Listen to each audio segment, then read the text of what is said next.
Good afternoon, English students. Today is our second video lesson. This is on the introduction to the Watsons Go to Birmingham, and I'm really looking forward to completing this with you. The first thing that we always start out with is our supply check. Please make sure that you have the following items. The first thing is that you need something to write with. I have a pen. The next thing that you need is this page. It says Lesson 8, The Watsons Go to Birmingham. This is available at the front by the door, or if you did not get it when you came in, it is in the pockets underneath the window by the reflection station. Those pockets are orange, and if you do not know where they are, you may ask for help from one of our TAs. The next thing that you need is your copy of the Watsons Go to Birmingham. Go make sure, please, that you have this from your backpack. If you do not have it with you today, it's not the end of the world, but you need to begin bringing this every single day to class. Is that clear? The next thing that you should have gotten on your way in is the Watsons Go to Birmingham Dialectical Journal. This is a packet that will need to go into your binder. You need to bring this to school every day, as you will have classwork in it as well as homework. You also need today, from the orange pockets, this page that says evidence. It looks like this. And finally, you need your clipboard. These can be found in the green bookshelf. Please make sure that you get the one that has your name on it. Now, I noticed that a lot of you did not turn in your work from last Friday. If this was because you did not complete the assignment, then you need to go back to those videos to be able to complete that work. If you just forgot to turn it in, please put that work in the basket, and remember to put in your assignments from today in the basket as well. If you need to pause to make sure that you got any of those assignments, go ahead and do that at any time. Otherwise, we're going to move forward. Remember that you can pause any time you want. If I'm going too fast, if you didn't understand something, if you'd like some clarification. You may also put up the help flag if you need assistance from myself or one of the TAs. Lastly, just as a reminder, we need to treat the computers with the highest amount of respect possible. Please do not ever go on any other websites, or you will lose this privilege, as well as receive a very, very not nice phone call home. All right, I'm ready to get started if you are. The page that we're going to start with today is the one with our Do Now on it, and it says The Watsons Go to Birmingham. I'm going to attach it to my clipboard so that I can work with it, just like this. Let's start, please, by writing our name, the date. Today is November 13th, if you are doing this on the day of the lesson. And this is period 5 or period 6. Okay. Now we're going to look at the objective. It says, the learner will demonstrate comprehension of the first 6 to 7 pages of the Watsons Go to Birmingham by answering questions and responding to a quote in a dialectical journal. Let's rate our objective of our current understanding. So we're giving it a 1 if we've never seen these concepts before, though I have seen a dialectical journal. A 2 if you are not confident in your ability to complete this objective, so you don't think you could do this yet, but maybe by the end of class. A 3 if you're already ready to complete the objective. Most of you should not be there right now. And a 4, I'm ready to teach this to someone else. Also not anticipating that you'll be ready. Now for number 2. Use editing marks to revise the following sentence. Then, write the corrected sentence on the line below. The sentence says, I can't wait to start reading The Watsons Go to Birmingham because Cameron said it's real good. All right. Take a moment right now, pause, and correct this sentence. When you've corrected the sentence, press play again and check your work. Here are the corrections for this sentence. Now remember, you don't only need to write down the corrections with the editing marks, you also need to rewrite the sentence correctly on the lines right here. So if you haven't done that yet, please make sure that your corrections are done correctly and then rewrite the sentence here.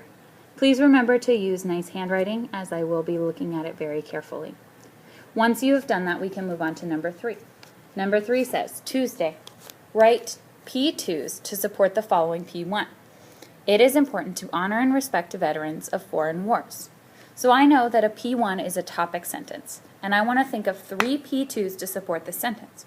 So I want to think of reasons that support the idea that it is important to honor and respect veterans of foreign wars. Now, one thing that I think is that like they volunteered to do something that was very dangerous for them. And so that is why it's important to honor and respect them. So I'm going to write that for P2A. They, I'll write it here, volunteered to do something very dangerous to protect our country. So we just celebrated Veterans Day yesterday. A veteran is someone who has fought in a war before. So it could be a veteran from World War II, from Korea, from Afghanistan, from Vietnam. There are all kinds of veterans. Why is it important that we have holidays and other ways to respect them? Go ahead and come up with 2 more ideas to support why it's important to respect them. You may pause. If you're ready for a challenge, the bonus is to turn this response into a simple or power paragraph on a separate piece of paper. If you do that, make sure that you put your name on it and attach it to this page. Now, the next thing that we're going to work with, now that we're done with our do now, is our academic vocabulary word, which this week is evidence. We looked at evidence a little bit last week when we were doing our assertions with supporting evidence. Here we have the word in the upper left corner, evidence. Evidence is a noun, so it's a thing. We have it broken into syllables. It's 3 syllables. Evidence. You can go ahead and whisper this word as I read it out loud. Evidence. Good. Evidence. Let's practice writing the word so we know how to spell it. E-V-I-D-E-N-C-E. Okay? So evidence is anything that proves something is true. Our synonyms, proof and support. So I'm going to say Avatar made more money than any other movie in history, which is evidence that it was a very popular movie. Okay, make sure that you have that example. Good. Now we can move to the word family. We have evident and evidently. So the adjective evident means it's very clear or it's obvious. Evidently also means that it's done very clearly. Now we have our word partners. First we have evidence suggests. These are things that we would see common with the word evidence. Evidence suggests that drinking coffee every day has many health benefits. We also have gather evidence. The police gathered evidence at the scene of the accident. And present evidence. The lawyer presented evidence to the jury that her client was not guilty. Okay? Now let's look at our practice. We're going to be doing this a little bit differently since you are on the computer.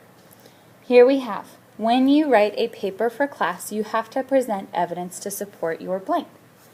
And if I'm going to accuse someone of blank, I need to find evidence first. Can you think of words that would fill in those blanks? I might say, when you write a paper for your class, you have to present evidence to support your assertion. And if I'm going to accuse someone of a crime, I need to find evidence first. Please don't use my examples. I want you to come up with your own. Go ahead and pause, and when you're done, you can move forward. Now we're on the back of this page. It says, work with your partner. You're going to work by yourself to complete the sentence using evidence and appropriate content. When police detectives try to solve crimes, they gather blank, such as blank or blank. I think I'm going to use evidence for at least one of these blanks. And then I need to decide what goes in the other blanks. Go ahead and do that one. Now, work independently to complete the sentence using evidence and appropriate content. So this is the same thing. If someone asked me to present blank that I am good at blank, I would show them as proof. I remember from that last page that present evidence is a common word family.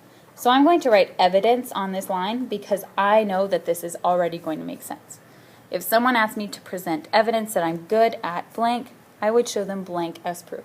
So I have to think of something that I'm good at and how I would prove that I'm good at it. Now, for be an academic author. Work independently to write 2 sentences. In your first sentence, use evidence with the word partner, gather evidence. In your second sentence, use evidence with the word partner, present evidence. So in my first sentence, I need to use gather evidence. In the second sentence, I need to use present evidence. Go ahead right now, think of 2 sentences that fit those qualifications. When you're done with that, you're going to write an academic paragraph. You'll complete the paragraph using evidence and original content. I'm going to put up a list of words that you can use to fill in these blanks. I've been moving pretty fast, but you should have been pausing all along to make sure that you are keeping up with the work that we're doing.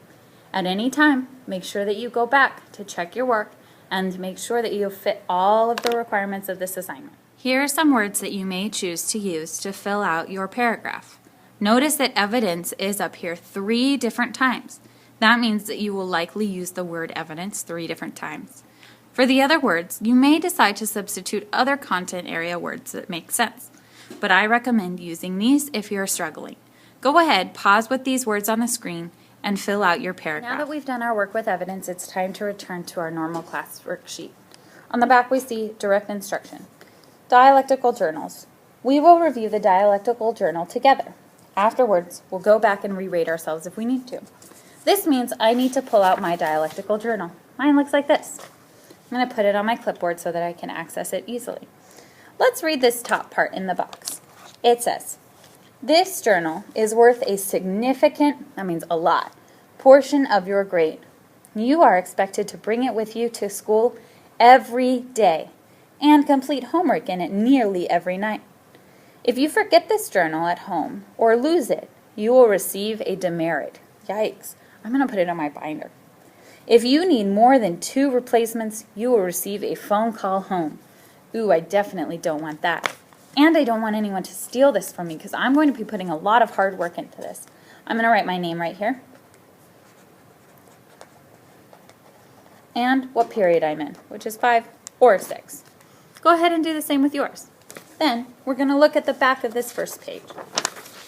Here we see dialectical journal guidelines. The purpose.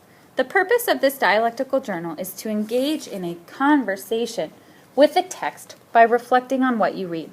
Directions. As you read your novel, you will practice reading strategies for each of the elements of the reading process. Find one quote for each chapter and reflect on the quote using a reading strategy. Sentence starters are included below to help you. After finishing your entry, score yourself on the back cover of this journal. It's actually right here. Active readers engage in the reading process as they read.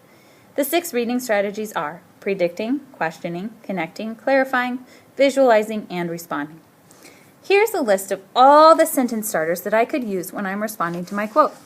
This is just like what we did for Maniac McGee, but it's a little bit more simplified because we have everything all at once. Right here is our scoring sheet. So after we complete our journal, we're going to score ourselves on how we did. But I need to know what that score could look like. If I look on this next page, I see my journal entry. This is how I get a plus. Goes beyond the half-page minimum, is thoughtful and insightful, relates to bigger interests or concerns in my own life or world, uses strong word choice and descriptive language.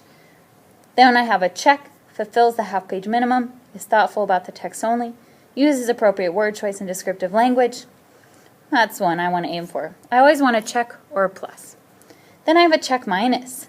Is less than the half-page minimum, connects to what we read but lacks some focus, lacks creativity, descriptive language, or appropriate word choice. And then a minus. I definitely don't want this score. Does not fulfill the half-page minimum, lacks focus or does not reflect on the reading, is not thoughtful or honest. All right, those are some pretty high standards. I'm determined to do a really good job. We're about to read pages 1 through 6 in the Watsons Go to Birmingham. And as we read, we're going to be referencing our model journal entry. What interesting language does the author use to describe how cold it is in Flint? And how does Hambone Henderson try to discourage Willona from marrying Mr. Watson? What do you think Mr. Watson thinks of Hambone? How can you tell? So as I'm reading pages 1 through 6, I'm really going to be paying attention to these questions.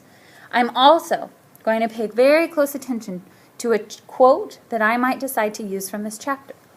Now, a supply that I forgot to mention were Post-it notes. Each of you will be getting a series of Post-it notes starting tomorrow. This will help flag my pages so that I know where to go back for my quotes. For today, we're just going to keep it in mind. All right? Let's get out the Watsons and get started ready to read.